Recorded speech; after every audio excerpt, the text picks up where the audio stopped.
y verdad, profesores y compañeros. El día de hoy, 20 de octubre, nos encontramos en el pueblo de Moche y tenemos el honor de entrevistar al profesor Hermógenes Sachún. Siendo estudiantes de la institución educativa Santo Domingo de Guzmán del sexto grado B de primaria, nos sentimos muy entusiasmados de poder entrevistarlo. Quien les habla es el profesor Antonio Hermógenes Sachún Cedeño, presidente del Eje de Investigación y Divulgación de la etnia mochica. ¿Podría hacer una remembranza sobre el descubridor de la cultura mochica? Al respecto tengo que decirte, hijo, de que no ha habido descubridor, porque la cultura moche ha existido desde hace 15.000 años hasta la actualidad. Ha habido personas que verdaderamente han considerado a nuestra cultura, a nuestra ancestral y milenaria cultura moche, como muerta, y cuando no es así. Entonces la existencia, tanto material como espiritual, del hombre moche, siempre ha existido desde hace 15.000 años hasta la actualidad. ¿Cuál fue la metrópoli de la cultura mochica y territorialmente hasta dónde se expandió? Quiero hacerte una observación en ese sentido. No hubo aquí metrópoli porque es una palabra europea traída acá nosotros. Nosotros tenemos nuestra propia palabra, nuestra propia terminología.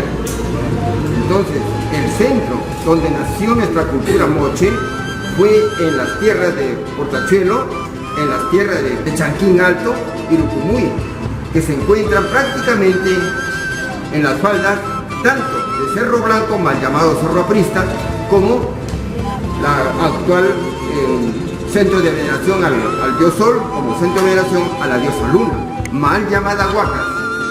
Y de ese lugar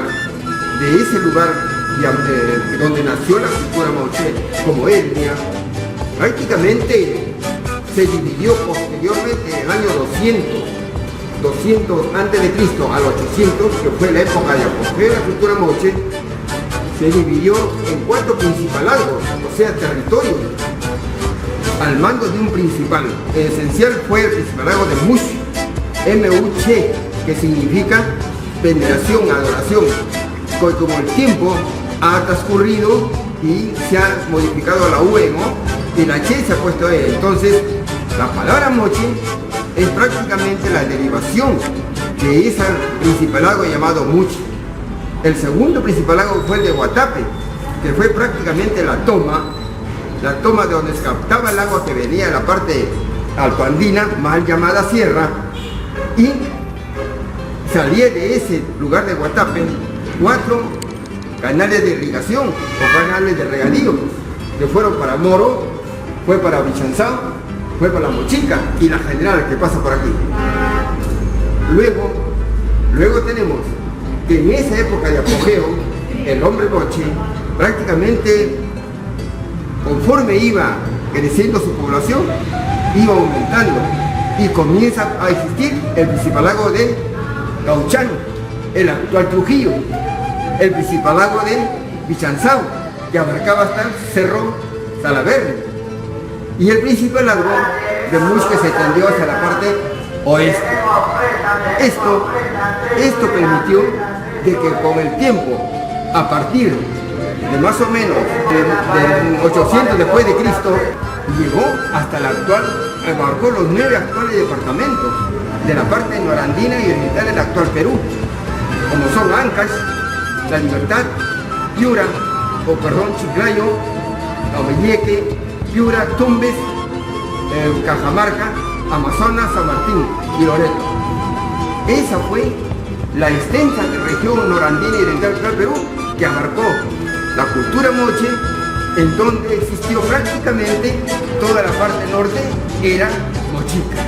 La cultura mochica tuvo su organización social. ¿De qué manera tuvo injerencia en su población? La cultura moche, en su época de apogeo especialmente, llega a establecer 3 grandes creaciones del hombre moche, que fue su lenguaje. Segundo, que fue su calendario pesquero agrícola mochica. Y tercero, que fue sus 3 máximas ético-morales. Esto permitió que con estos 3 grandes descubrimientos la cultura moche fue permanentemente viviente. Porque especialmente hoy en la actualidad queremos revalorar, no solamente su idioma, sino especialmente las tres máximas ético-morales. ¿Cuáles son, por ejemplo? El que pegna poen, decir verdad. Segundo, lo que oiga, que significa ser honrado, honesto, franco, sincero. Y la tercera era lo que es caflo de pac, que significaba ser trabajador, laborioso y acomedido. Pero lo importante de esto era que el hombre, al crear estas tres máximas ético-morales, le deja encargada a su esposa, a su mujer, para que ella le enseñe a sus hijos. La mujer lo cogió y cuando su hijo comenzaba a desgranar el maíz y su hija a desmontar el algodón pardo para hacer sus trenzas, aprovechaba a la madre, la esposa, de comenzar a decirle las tres máximas ético-morales creadas por su esposo y por todo el conjunto de hombres. Pero la mujer, y ahí viene lo importante de que la mujer no repitió lo que le dijo su papá, su esposo, que hay pena poen, lo que hay Oscar, lo que hay Caplo de Pac, eso no. La mujer se preocupó por hacerlo mucho más fuerte y tener autoridad sobre su hogar. Y le dijo así a su hijo, mientras ellos hacían esa actividad: hijito que yo moro. ¿Qué significaba? Nunca ser ladrón. Segundo, hijito que pañapoé, nunca ser mentiroso. Y tercero, hijito que faxac, nunca ser perezoso o aragán. Eso que enseñó en esa época hizo que la cultura moche sea la más grande que tuvo el territorio actual, norandino y oriental actual Perú. Entonces, vale aquí, y es un compromiso del Santo Domingo de Guzmán, del colegio, a través de ustedes jóvenes, de llevar a cabo la revaloración de nuestra cultura ancestral y milenaria de los moches.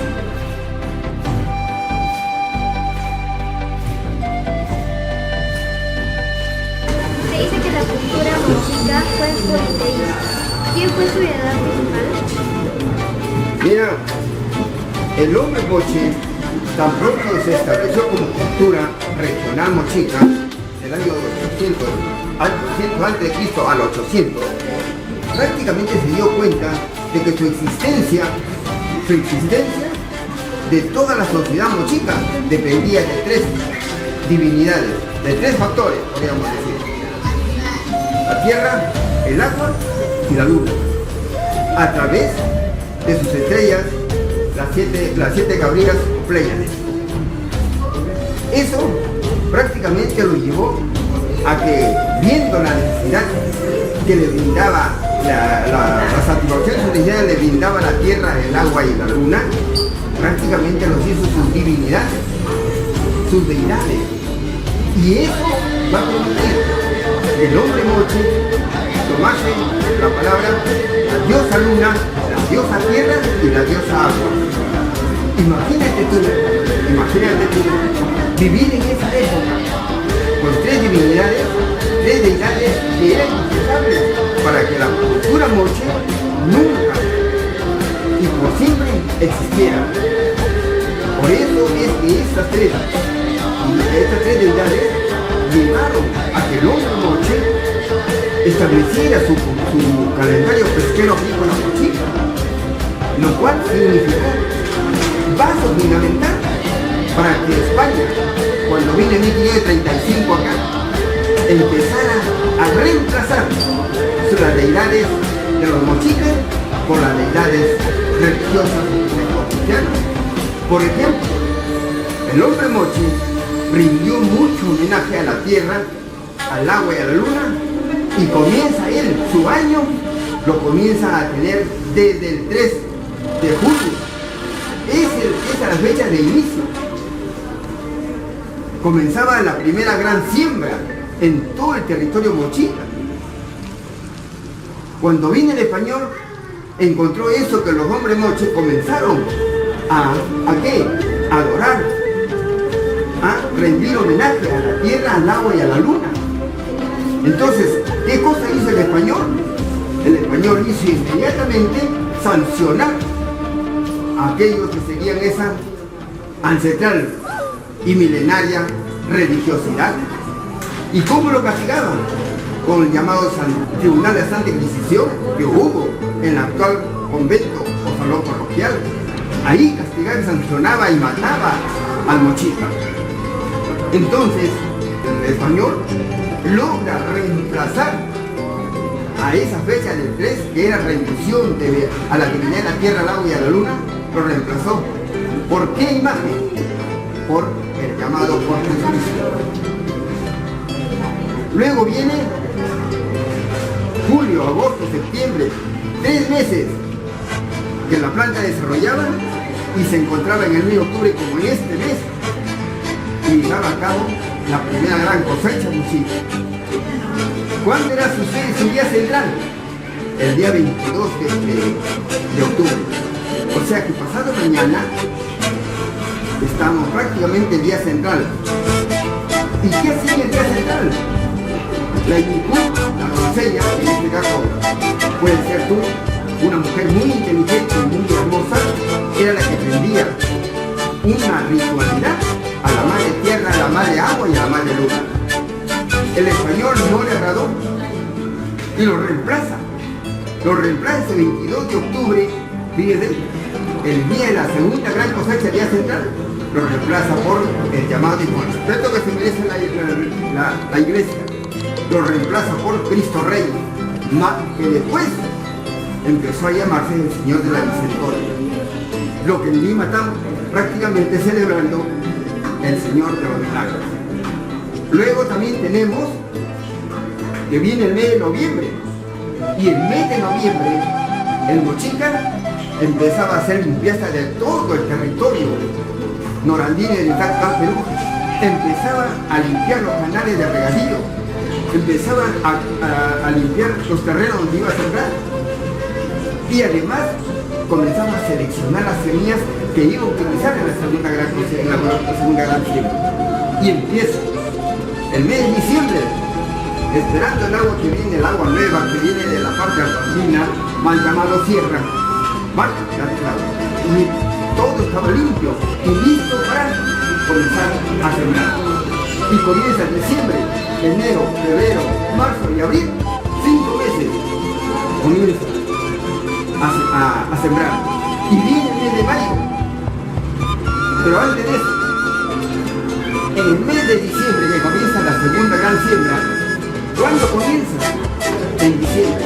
El día central del rendimiento que hacía la Inicú a la diosa luna, a la madre tierra y a la madre agua, la Inicú comenzaba a pedirle por favor que les permita hacer una buena siembra para tener una buena cosecha.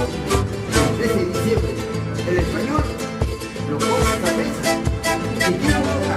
La muerte, el martirologio que sufrió Santa Lucía de Siracusa, que por ser de Mochi le comienza a llamar Santa Lucía de Mochi. ¿Quién fue? ¿Quién fue el señor?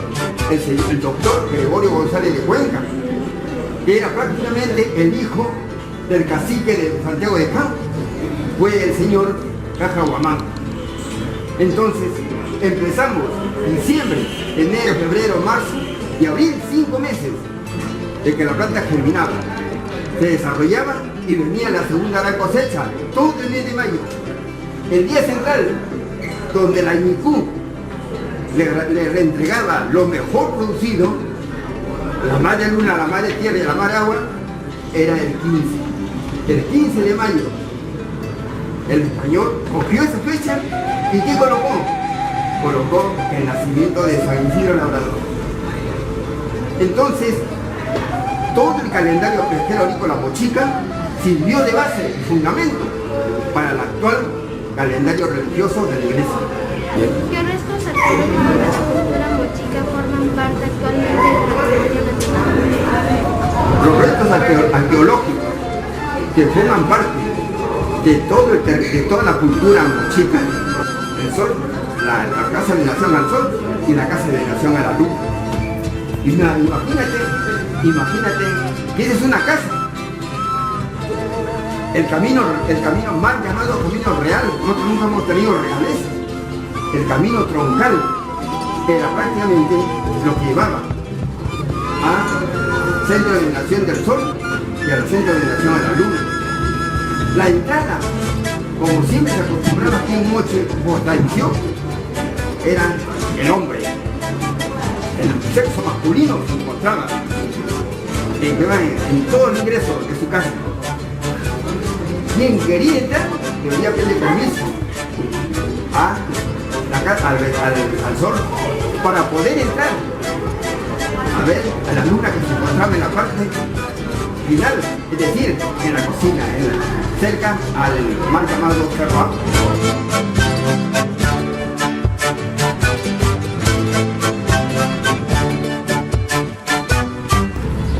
¿Qué actividades económicas sustentó la cultura mochica en el antiguo Perú? El hombre moche, desde el lugar donde nace hasta el lugar donde se extendió, desarrolló dos grandes actividades económicas, que fueron la pesca y la agricultura. La pesca empieza en el río que al comienzo se llamó Río Guatape, posteriormente se cambia el nombre por Río Grande y luego el actual Río Moche. Y él lo pescó con su caguán, venía desde la parte de la toma Guatape, que es frente al cerro Orejas, que se encuentra frente a Laredo. De ahí empezaba a venirse cogiendo los peces, como la charcoca, la lisa, el camarón, el pipión. Por eso es que en las esculturas que existen hechas por el hombre moche se encuentran muchos peces propios de la zona de las rocas del mar. Esa pesca prácticamente nos hace que el hombre moche, como ninguna otra cultura, como los machacamas, los malos chinas, como los quechuas, no utilizaron el río. El hombre moche lo utilizó porque él siguió hacia la parte norandina y oriental de Cabo para buscar dónde se terminaba el río Moche. Luego después, a partir de los años 200 a.C., al 800, ya cuando estaba en pleno apogeo la cultura moche, empieza a desarrollar la agricultura. Y ahí empieza prácticamente la rendición como deidad a la madre tierra y a la madre luz y a la madre agua. La agricultura le permitió al hombre moche prácticamente ampliar su alimentación. ¿Y qué tipo de material usaban para su elaboración de su cerámica? Ya, el hombre moche utilizó mucho el barro y la arcilla. Y la combinación de ambos, la arcilla con el barro, le permitió que todas sus esculturas y toda su pictografía prácticamente durase hasta la actualidad. En la pictografía, que muy bien lo utilizas el término porque no es otro término, la pictografía del hombre moche fue basada en dos grandes colores, el rojo andino y el blanco crema. El rojo andino, que significaba la sangre del hombre moche, y el blanco crema, que significaba la paz, la tranquilidad en el hogar. Como representante y estudiosa de la cultura mochica en nuestra comunidad, ¿cuál sería su alocución para que esto pueda difundirse y trascender en el tiempo? Ya, es actualmente replantear los términos, los conceptos y las concepciones que se han dado equivocadamente sobre nuestra cultura. Eso es necesario, por eso es un compromiso, es una obligación del estudiantado santodomingo de comenzar a tratar de hacer ese replanteamiento. Con los conocimientos que les he dado a ustedes, comiencen a replantear, no alejarse, sino a replantear eso y darle el verdadero significado, hablar con la verdad, hablar sobre la investigación histórica que se ha hecho, sobre el quehacer cultural, sobre el quehacer artístico que ha hecho el hombre moche desde tiempos milenarios hasta la actualidad. Muchas gracias, profesor Hermógenes, por darnos la oportunidad de poder entrevistarla. Es necesario revalorar todo el quehacer milenario ancestral de los moches, especialmente si tiene grandes creaciones. como son el idioma mochic, su lenguaje, que es una lengua madre. Segundo, su calendario pesquero agrícola mochica. Y tercero, sus máximas ético-morales de los mochis. Muy bien, quiero decir, Peñones de Mixo Mochic. ¿Qué significa? Buena mañana, hermano mochica. Si nos hemos encontrado en la tarde, Peño Pamana, hermano mochica, que significa buena tarde, hermano mochica. Y si te digo yo, Ñasop Chisoer, hermano mochica,